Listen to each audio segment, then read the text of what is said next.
تو بہرحال جب پیغمبر اکرم کو حضرت حمزہ کی شہادت کی خبر ملی، آپ حضرت حمزہ کے جنازے پر آئے، آپ نے دیکھا حضرت حمزہ کے جنازے کو، اور اس وقت آپ کی کیفیت اتنی سخت تھی کہ تاریخ کی کتابیں لکھتی ہیں کہ آپ کا بے اختیار گریہ جاری ہو گیا، اور آپ نے حضرت حمزہ پر گریہ کیا۔ شاید یہ پہلے شہید ہیں کہ جن کے اوپر حضرت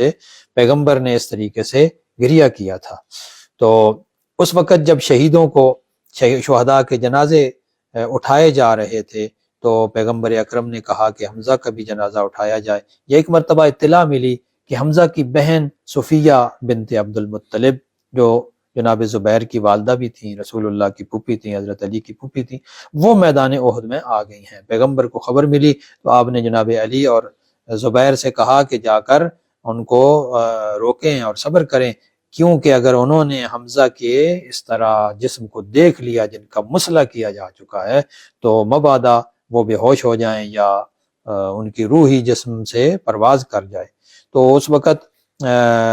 حضرت علی نے زبیر سے کہا کہ اے زبیر، جاؤ اپنی ماں کو تسلی دو، لیکن جناب زبیر کو بھی ہمت نہیں ہوئی کہ وہ کیسے ان کو روکیں۔ اسی گیرودار میں وہ آپس میں گفتگو کر رہے تھے کہ جناب صفیہ وہاں پہ پہنچ گئی ہیں، تو اس وقت رسول اکرم خود آگے بڑھے اور آگے بڑھ کر حضرت صفیہ کو تسلی دی اور انا للہ پڑھا، جس سے معلوم ہو گیا جناب صفیہ کو کہ ان کا بھائی اس دنیا میں نہیں رہا۔ تو بتایا جاتا ہے، تاریخ کی کتابوں نے لکھا ہے کہ جناب صفیہ 2 چادریں لے کر آئی تھیں، بڑی بڑی چادریں، ان میں سے ایک چادر جناب حمزہ کے اوپر بچھائی گئی، ڈالی گئی، اور دوسری چادر ان کے قریب ایک اور انصاری کی لاش پڑی تھی، اس کے اوپر وہ ڈالی گئی۔ لیکن وہ چادر چھوٹی تھی، جناب حمزہ کا جسم جو ہے وہ بڑا تھا، تو اس وقت پیغمبر اکرم نے حکم دیا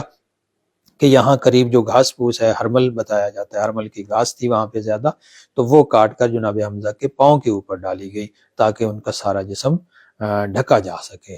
اور اس کے بعد جب جنازوں کی باری آئی تو یہ جناب حمزہ کی خاصیت ہے اور خصوصیت ہے کہ آپ کے اوپر پیغمبر اکرم نے تقریباً 70 تکبیر جنازے کی پڑھی ہیں، کیونکہ طریقہ یہ تھا کہ چند شہداء کو لایا جاتا تھا، ان شہداء کو رکھا جاتا، ان کے اوپر پیغمبر جنازہ پڑھتے، ان میں سے کچھ شہداء کو اٹھا لیا جاتا اور دوسروں کو لایا جاتا، لیکن پیغمبر نے کہا تھا کہ حمزہ کا جنازہ پڑھا رہے، باقی لوگوں کے جنازے اٹھا لیے جائیں۔ تو 5